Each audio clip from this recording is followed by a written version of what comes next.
área de capacitação para a liderança da escola bíblica dominical, né? Que carinhosamente aqui a gente chama de escola bíblica cristã. Nós agradecemos a Deus pela vida dos irmãos, queremos parabenizar o pastor Marcílio, presbítero Saulo e toda a equipe que com eles trabalham. Deus abençoe grandemente. Eu acredito que esse é o primeiro de muitos seminários de capacitação. Se tem uma coisa que a Bíblia nos ensina, ou nos manda, nos ordena através do apóstolo Paulo, acerca do ensino, se é ensino, haja dedicação. Não é? Se ensino, haja dedicação.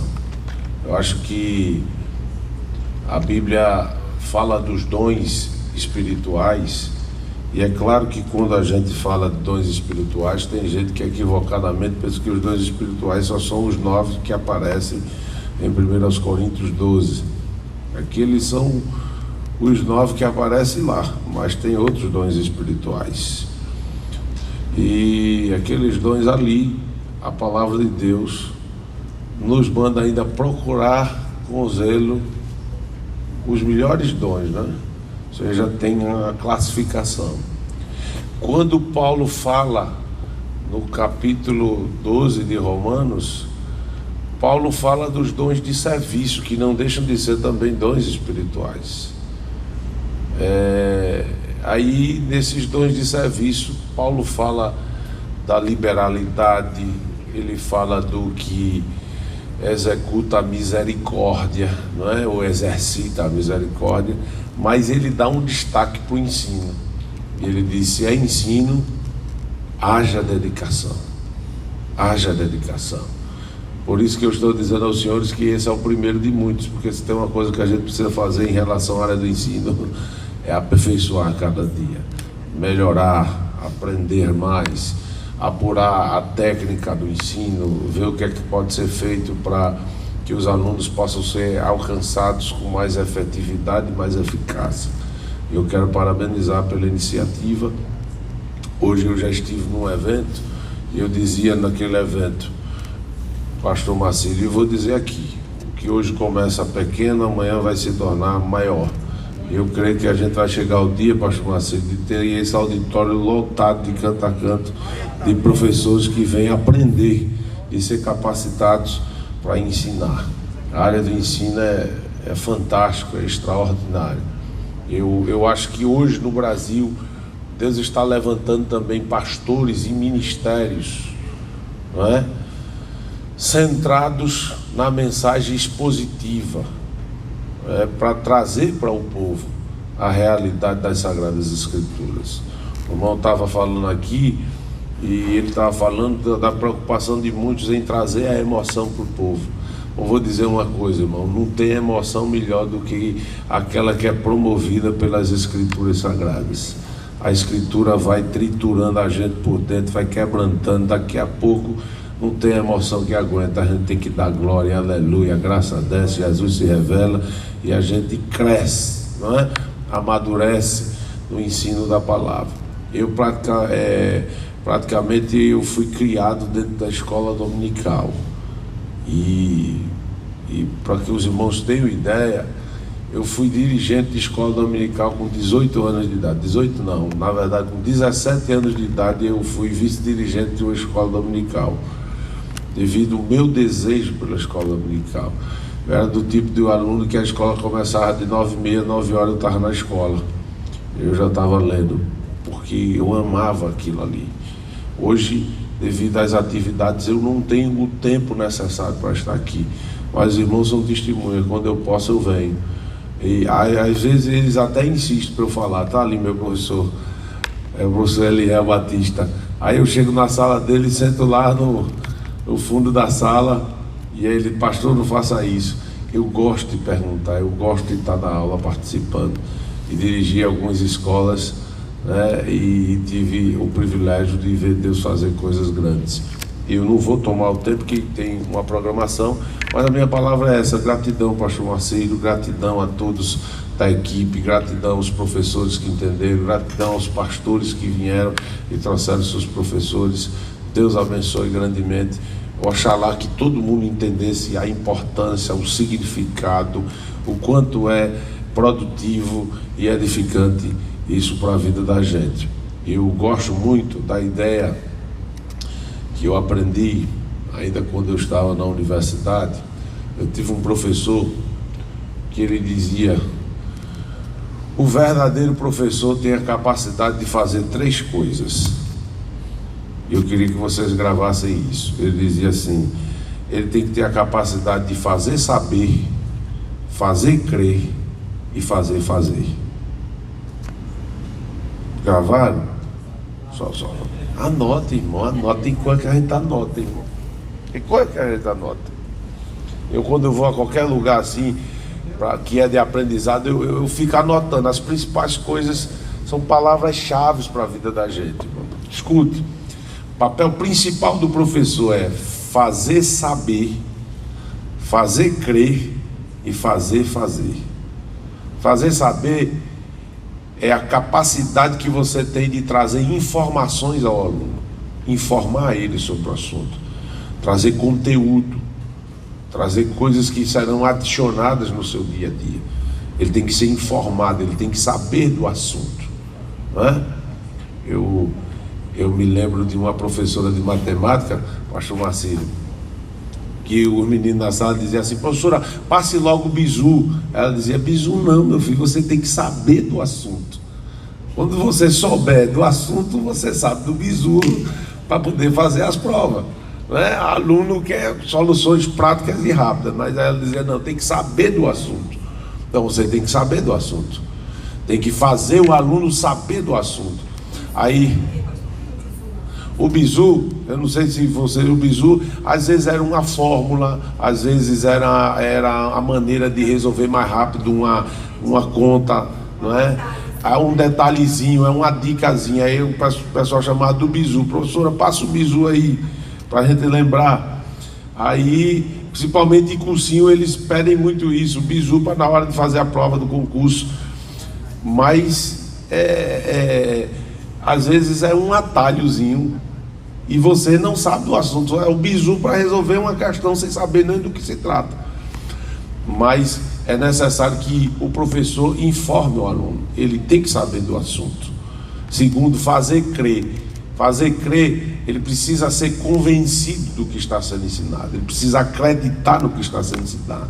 E na questão da gente, a gente ainda tem um adicional. Quando a gente ensina na escola dominical, a gente tenta convencer com a palavra e ainda tem o Espírito Santo para tocar no coração dele e ele ser convencido, não é? Agora, o terceiro ponto é fazer fazer. O seu ensino tem que ser tão eficaz a ponto de fazer ele mudar de atitude a partir do seu ensino. Vai fazer ele fazer alguma coisa por aquilo que ele aprendeu. Então, guarde isso na sua mente, execute isso na sala de aula. Se lembre que seus alunos são dádivas de Deus. Eu me lembro também que eu participei de um seminário com o pastor Antônio Gilberto. Aqui eu acho que todo mundo conheceu o Antônio Gilberto, né? Era um mestre nas escrituras sagradas, em matéria de escola dominical. Foi um dos melhores que eu já vi lecionando, ensinando, uma coisa fantástica. Ele disse uma vez, numa palestra que participei, ele disse o seguinte: lembrem-se, e agora é a palavra pastoral pegando no gancho do que ele falou. Lembre-se que a sala de aula está sendo dada a vocês por concessão. Valorize. O ensino da palavra para uma igreja compete ao pastor. A igreja cresce, o pastor divide as responsabilidades. Então, na hora que você assume uma sala de aula, eu sinto dizer isso a vocês: vocês estão tratando com uma ovelha que tem um pastor que é responsável por ela. Então, quando você for ensinar, não faça divergente daquilo que é o ensino da sua igreja. Não fuja, nem doutrinariamente, nem exegeticamente. Porque, por exemplo, ontem eu conversei com um cidadão, ele era da Igreja Batista, e ele disse que na sala de aula, uma vez ele disse que ensinando, aí ele sentiu aquela graça. Aí ele disse que se alegrou, deu glória, levantou a mão, ele só faltou eu falar em mistério. Aí ele disse que ele sentou, quando ele sentou, a mulher do pastor estava lá. Aí ela levantou, não repreendeu ele de imediato, aí chamou a filha para cantar o hino. Ele disse: pastor, o negócio já estava quente. Quando a menina começou a cantar o hino, aí pegou fogo. Aí eu na sala levantei a mão, comecei.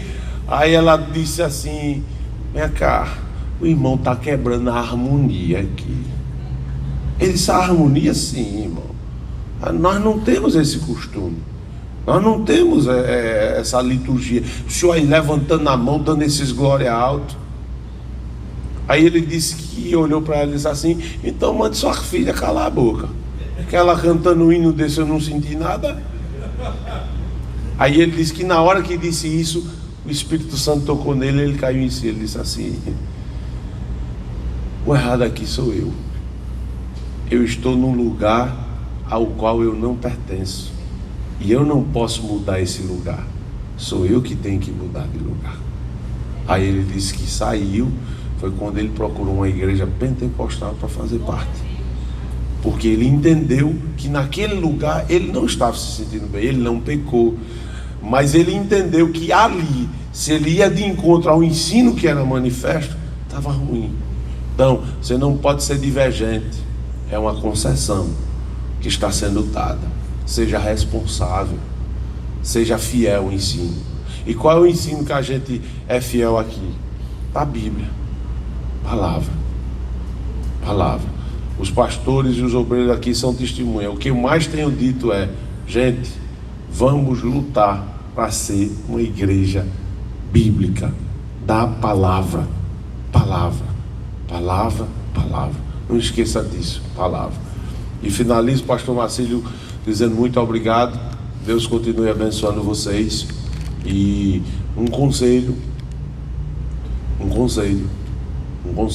de verdade: se você é professor, invista nesse ministério que Deus lhe deu. Invista. Um dia eu saí de uma livraria, aí eu saí com várias caixas de livro, e daquele dia eu fiz uma compra de R$4.500, dividi no cartão em 12 vezes. E quando eu ia saindo assim, uma pessoa olhou e fez assim: tá medonho, pastor, para que tanto livro? Aí eu olhei para ele assim, ele estava com um terno muito bonito. Eu disse assim: homem, tu compraste aonde esse terno? Aí ele disse: a loja Brooksfield. Eu disse: quanto foi? Aí ele ficou meio acanhado assim. Aí, paguei pouco, 3.200. Eu disse: amém. Você está investindo na sua aparência. Eu estou investindo no meu conhecimento. Para você, sua aparência importa para impressionar os outros. Para mim, eu tenho que ter conhecimento, senão ninguém vai querer me ouvir mais na igreja. Então, se você quer ser relevante, invista no chamado que Deus lhe deu. Gaste dinheiro, gaste tempo para ser um professor melhor. Vira a madrugada. Viu, irmão? Vira a madrugada, né? Como o irmão disse aqui, vira a madrugada, de manhã toma um banho, né? Toma um café esperto, mas gaste tempo que não cai do céu não. A gente tem que malhar mesmo, botar joelho no chão, face no pó, ler os livros, queimar a pestana, estudar, porque aí o conhecimento vem. Deus abençoe. Só lembrando que o Espírito Santo lembra, o Espírito Santo não inventa. O Espírito Santo lembra. Aí o cara quer que o Espírito Santo lembre o que ele nunca leu. Vai ler não?